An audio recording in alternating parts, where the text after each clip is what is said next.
ये तुलसी की फोन के लिए है, पहले ये गुल्लक भरोगे उसके बाद ही प्रसाद की गुल्लक भरूंगी मैं, उससे पहले कुछ भी नहीं, समझे? अब ऐसे मुस्कुरा क्यों रहे हो? लाइफ में डंडे कम है जो अलग चीजें मेरे मत्थे मार रहे हो? घर चलाना है, मम्मी की दवाइयों का खर्चा संभालना है, ये जीजी और जीजू का लफड़ा भी संभालना है, कितना कुछ करना है। और सब कुछ ना मैं अकेले कर भी लूंगी, कोई लोड नहीं है। पर ये जो नई उम्मीद तो मुझे दे रहे हो, इसका क्या मतलब है? बोलो। बचपन में भी तुमने ऐसे ही गेम किया था, मुझे बहन से बढ़ के दोस्त दे दिए, दीपा और तुलसी।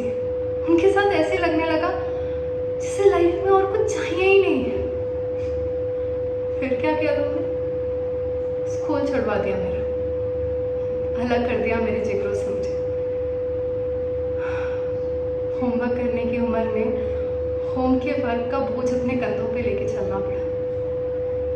फिर भी मैंने कुछ नहीं कहा तुमसे। जो जो खेल तुमने मेरी साइड फेंका है ना, बिल्कुल शिद्दत से खेलने वाले खिलाड़ी की तरह किया है। कभी हार नहीं मानी और ना कभी मानूंगी। पर अभी जो हो रहा है ना, उससे ना जी मचला रहा है।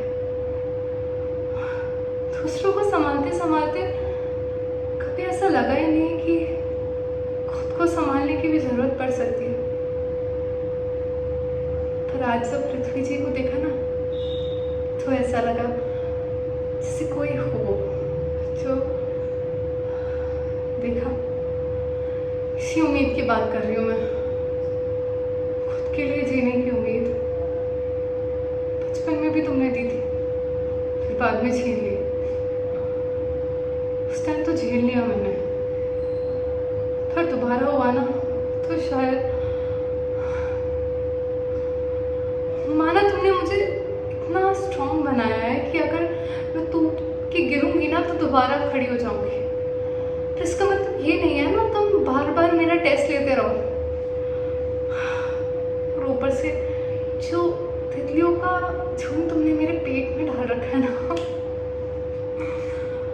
उसकी वजह से मैं पूरे दिन हंसती रहती हूँ। कभी कभी मुझे समझ में नहीं आता क्यों।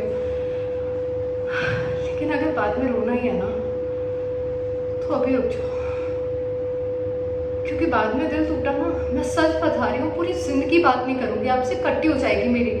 और ये जो मिश्री और माखन का भोग है ना, ये तो भूल ही जाना बिल्कुल, समझे?